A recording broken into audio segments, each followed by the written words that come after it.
Assalamualaikum warahmatullahi wabarakatuh. Perkenalkan, nama saya Liza Fitria dengan NIM G0024166. Saya berasal dari kelompok B6 atau kelompok 16 dan video ini ditujukan sebagai salah satu bentuk penegasan dari laboratorium anatomi. Baik, kita langsung saja ke soal yang pertama. Untuk soal 1A, jelaskan tentang pembagian lapisan-lapisan dinding abdomen anterior dan juga posterior.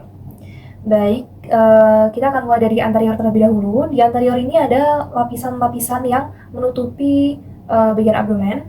Yang pertama dari paling superficial ada kulit, kemudian fascia superficialis yang dibagi menjadi dua, yaitu fascia camper dan juga fascia scarpa. Ada juga fascia profunda, musculia aponeurosis, kemudian ada fascia transversalis, fascia extraperitonealis dan juga peritoneum parietal. Untuk kulit sendiri, kulit itu merupakan lapisan yang melekat pada struktur yang terletak di bawahnya, itu jaringan ikat longgar, kecuali pada umbilicus. Selanjutnya ada fascia superficialis yang dibagi menjadi dua, yaitu fascia camper dan juga fascia scarpa. Di fascia camper ini ada panniculus adiposus atau jaringan yang berupa jaringan lemak, dan juga ada fascia scarpa yang di atas umbilical itu atau di atas pusar itu kedua lapisannya ada dua lapisan yang bersatu. Yang pertama ke arah superior itu ada fascia superficialis pectoralis, dan juga untuk ke arah dorsal itu ada fascia superficialis dorsi. Sedangkan di area bawah umbilicus kedua lapisan tersebut itu dapat dibedakan dengan jelas.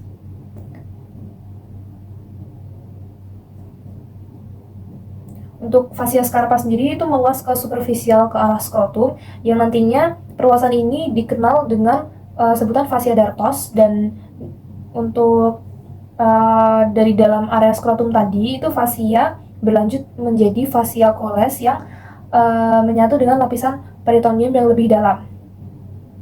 Dan untuk fascia scarpa di bagian inferior itu berlanjut ke paha di bawah ligamentum inguinal dan bergabung dengan fascia yang namanya fascia lata. Selanjutnya ada fascia profunda yang merupakan lapisan jaringan ikat tipis yang menutupi otot atau muskulus dan terletak tepat di bagian dalam fascia scarpa. Selanjutnya lapisan selanjutnya ada musculus atau muskuli karena ada beberapa otot, banyak otot, maka dari itu namanya muskuli, atau aponeurosis yang dibagi menjadi dua, yaitu ada flat muscle dan juga vertical muscle. Yang flat muscle ini ada musculus obliquus externus, musculus obliquus internus, dan musculus transversus. Dan untuk vertical muscle-nya ini ada musculus rectus abdominis dan musculus pyramidalis.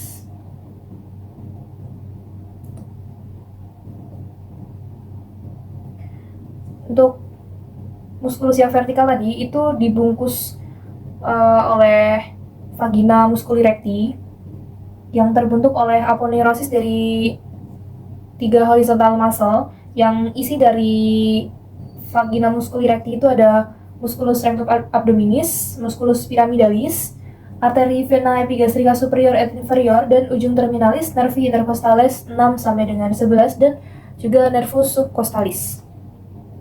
Selanjutnya ada fascia transversalis.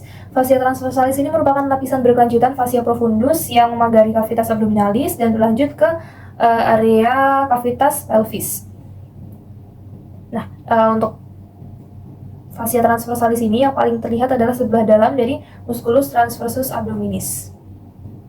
Next ada fascia extraperitonealis. Ini merupakan fascia yang memisahkan fascia transversalis dengan peritoneum. Dan fascia ini isinya adalah jaringan lemak. Fascia ini tuh ke arah anterior atau ke depan itu disebut sebagai preperitoneal, dan ke arah posteriornya dinamakan retroperitoneal. Selanjutnya ada peritoneum parietal yang dibagi menjadi dua, yaitu peritoneum parietal dan juga visceral, dan juga terdapat di sini juga terdapat cavum atau ruangan. Selanjutnya untuk bagian posterior sendiri itu urutannya juga masih sama, dari kulit, fascia superficialis dorsi, kemudian musculus, fascia extraperitoneal, dan peritoneum parietal. Memang ada yang membedakan antara lapisan anterior dan juga posterior. Itu di bagian fascia profunda dan juga fascia transversalis. Untuk fascia profunda itu ada di lebih profundus dari fascia superficial, dan juga tadi ada beda satu lagi yaitu fascia transversalis. Yang kalau di bagian anterior itu dia letaknya di setelah musculus dan juga aponeurosis. Tapi untuk di bagian posterior tidak ada fascia transversalis dan juga fascia profunda. Nah, bedanya apa lagi? Kalau di bagian posterior itu muskulusnya itu dibagi menjadi 4 lapisan. Lapisan pertama, kedua, ketiga, dan keempat. Untuk lapisan pertama ini, muskulusnya adalah musculus latissimus dorsi. Yang lapisan kedua ini ada musculus obliquus externus abdominis, musculus adductor spina, musculus longissimus dorsi, dan musculus serratus posterior inferior. Dan di lapisan ketiga ini ada musculus multifidus, interspinalis, obliquus internus abdominis. Dan untuk lapisan keempat itu ada di sini terlihat musculus quadratus lumborum, musculus iliopsoas, dan musculus transversus abdominis. Itu untuk nomor 1A. Selanjutnya nomor 1B, jelaskan sistem otot yang ada di abdomen. Jadi di sini ada banyak sekali muskuli. Untuk muskuli at aponeurosis. Oke.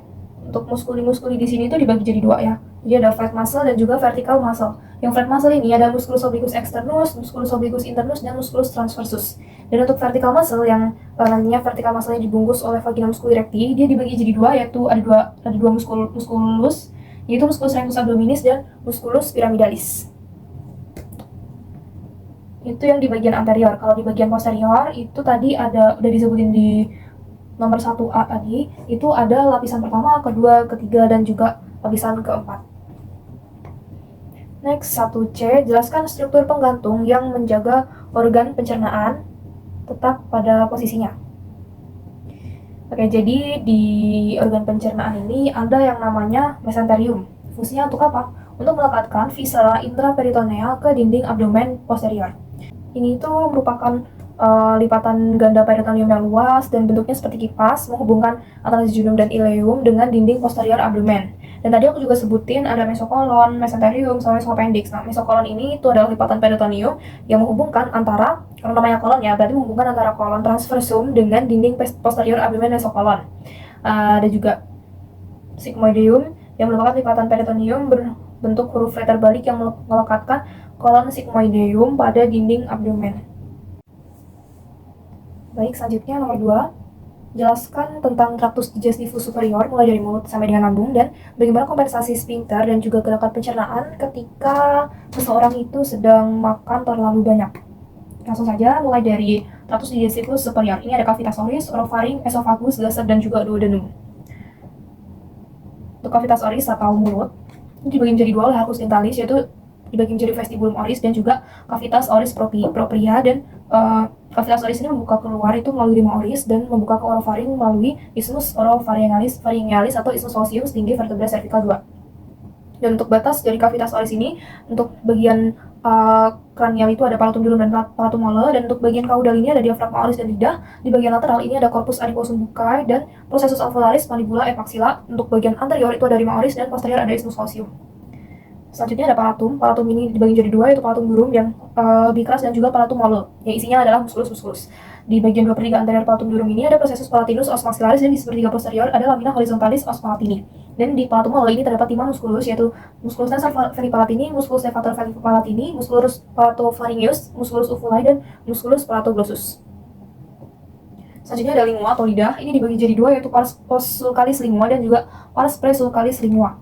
Dan di linguanya ada yang namanya sulcus terminalis atau ini merupakan batas antara corpus dan juga radix. Dan di tengah sulcus terminalis ini ada yang namanya foramen secum. Foramen secum ini merupakan obliterasi dari ductus iroglossus.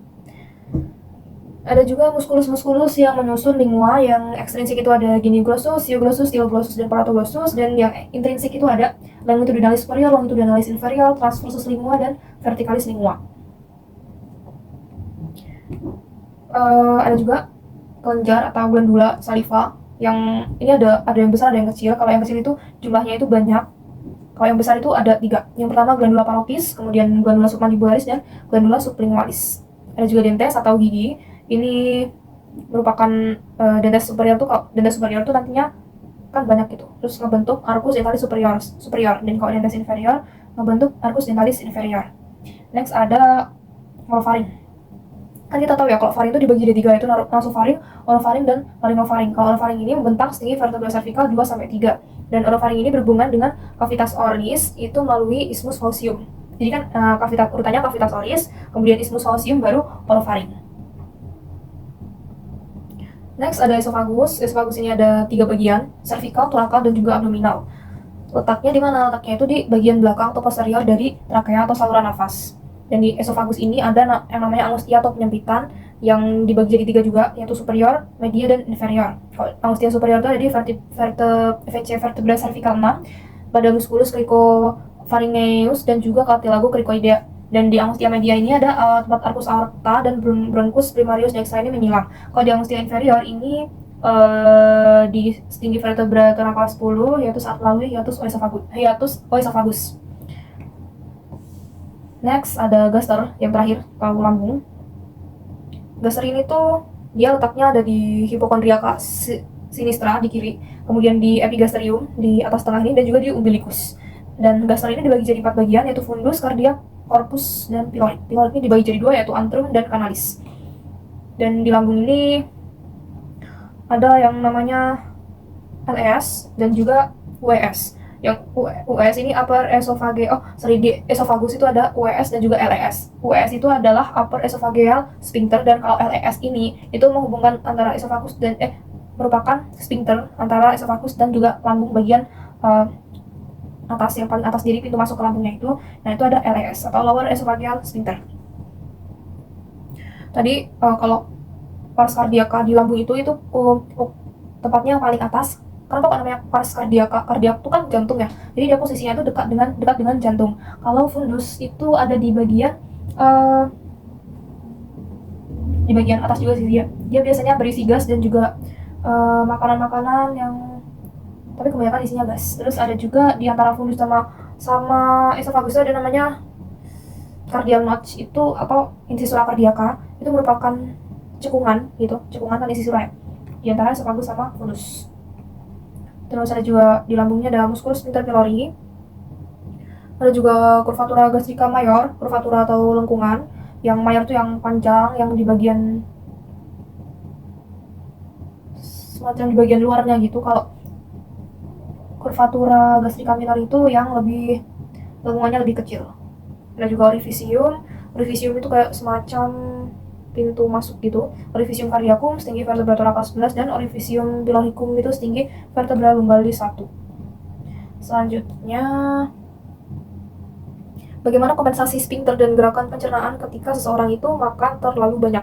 Ketika seseorang itu makan terlalu banyak, maka sphincter ini dan gerakan pencernaan ini akan mengalami perubahan yang bertujuan untuk menangani volume sejumlah besar makanan yang masuk, dan pencernaan nantinya akan terjadi secara lebih intensif. Jadi LES atau lower esophageal sphincter itu nantinya akan lebih sering dan lebih lama terbuka untuk mengakomodasi makanan yang masuk dari esophagus ke lambung. Jika seseorang itu makan terlalu cepat dan juga terlalu banyak, LES ini bisa melemah dan nantinya meningkatkan resiko terjadinya GERD atau gastroesophageal reflux disease. Nah, ketika seseorang itu makan terlalu banyak, sphincter pylorus ini, proses pengosongan lambung ini bisa melambat untuk memastikan makanan dicerna secara efisien sebelum masuk ke usus halus. Dan untuk kontraksi di otot esofagus sendiri itu juga meningkat untuk menggerakkan makanan dengan cepat menuju ke lambung. Nah, di sini jika makanan itu ditelan terlalu cepat, itu bisa mengakibatkan rasa tidak nyaman dan bisa juga mengakibatkan tersedak.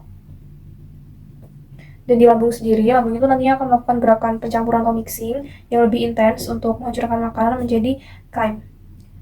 Dan makan terlalu banyak ini bisa meningkatkan peregangan atau distensi dari lambung yang memicu pelepasan hormon seperti gastrin yang nantinya itu merangsang produksi asam lambung yang lebih banyak. Ketika produksi asam lambung ini sangat banyak, sangat melimpah, dan LES itu tidak mampu menahan asam lambung yang ada di dalam lambung karena memang isinya sudah terlalu penuh, nanti dikhawatirkan itu bisa mengakibatkan asam lambung itu naik atau reflux, dan ini mengakibatkan seperti yang disebutkan tadi terjadinya GERD. Oke, untuk nomor 2 sudah selesai dibahas. Sekarang kita lanjut ke nomor 3. Jelaskan perbedaan jejunum dan ileum. Jelaskan struktur bangunan di kolon dan jelaskan struktur anatomi yang berhubungan dengan pengeluaran feses. Jadi kita bahas terkait perbedaan jejunum dan ileum terlebih dahulu. Untuk letaknya, jejunum itu letaknya ada di regio umbilicalis dan ileum itu ada di kanan bawah cavum abdomen hingga pelvis. Dan untuk warnanya, untuk jejunum itu merah gelap, untuk ileum merah muda.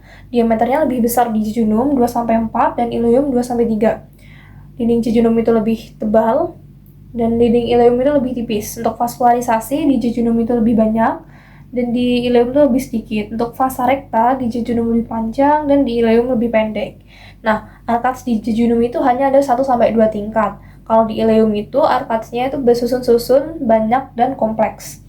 Untuk lemak di jejunum ada sedikit, di ileum ada lebih banyak. Dan plika sirkularis di jejunum itu lebih besar, tinggi, dan rapat, di ileum itu sedikit dan jarang. Dan di bagian distal dari ileum itu tidak ada plika sirkularisnya. Dan untuk player plaque atau player plaque di jejunum itu ada beberapa dan di ileum itu jumlahnya ada banyak. Selanjutnya ke struktur bangunan di kolon. Selanjutnya ada struktur bangunan dari kolon. Kolon ini ada dibagi jadi beberapa bagian ya. Yang pertama kita akan jelaskan dulu terkait kolon ascendent. Ini dari caecum sampai ke permukaan inferior lobus hepatis dextra, membelok ke kiri membentuk flexura coli dextra dan melanjutkan diri sebagai kolon transversum.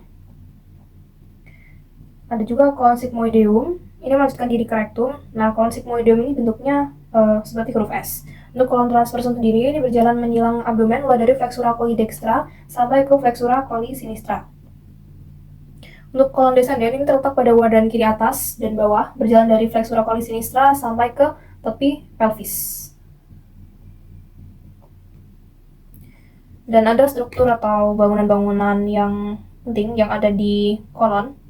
Ada apa saja? Itu ada yang pertama, haustra, kemudian ada juga Taenia coli, Taenia aumentalis, dan Taenia libera.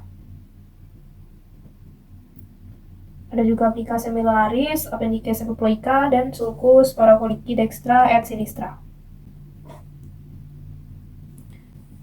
Jelaskan struktur anatomi yang berhubungan dengan pengeluaran feses. Jadi pengeluaran feses ini terkait dengan rectum dan juga analis kanalis. Pertama akan dijelaskan terkait rectum proprium. Jadi di sisi luarnya itu terdapat flexura sacralis dan flexura perianalis atau flexura anorektal.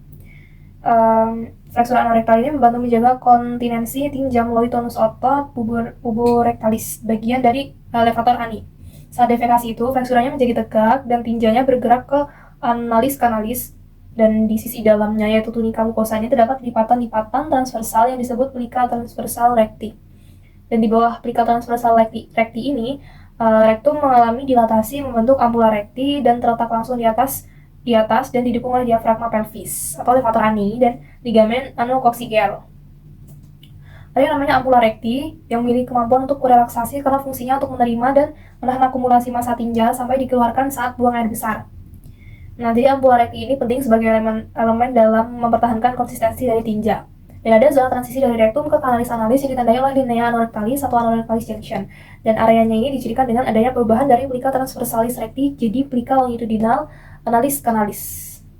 Nah, kanalis-analis ini terletak di bawah diafragma pelvis dan berakhir di anus. Analis kanalis dibagi jadi 3 segmen. Yang pertama ini ada zona colunaris terdiri dari lipatan longitudinal yang dibentuk dari corpus cavernosum.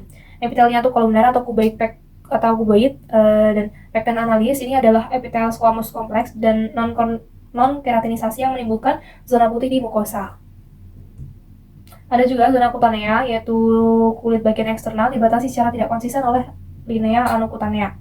Ada juga zona hemorrhoideles yang merupakan tempat yang memungkinkan terjadinya benjolan hemoroid. Dan pada permukaan dalam itu dijumpai columna rectalis atau analis yang merupakan 5-10 lipatan tunika mukosa longitudinal karena adanya anastomos arteri dan juga vena cabang-cabang dari pars intramuscularis arteri rectalis superior.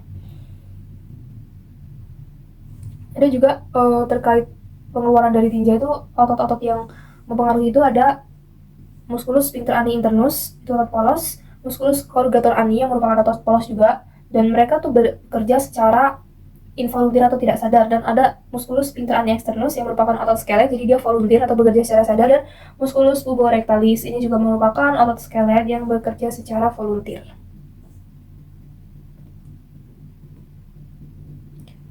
Jadi sekian dari presentasi kali ini. Mohon maaf bila ada salah kata. Sekian dari Lisa. Wassalamualaikum warahmatullahi wabarakatuh.